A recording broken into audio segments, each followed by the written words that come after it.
Aydayin ardın arakı durma. Eyde çok güzel buldum ey dar tanrı. Gülüngü kıyıp ben tümlüğü durma.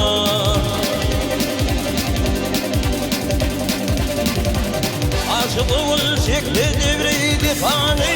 Ahırına görülmekli ve fani. Oturduğun gelin ruhuna fani.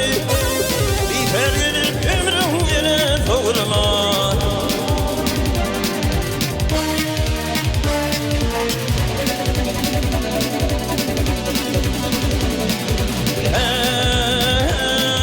Hey vay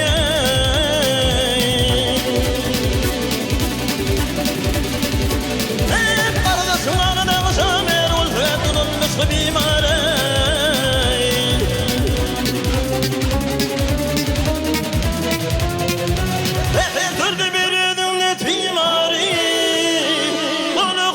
Şekli gönlürdürme.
Rakiplara tanrı, bir nefrin kayıp hami şimdi bulur.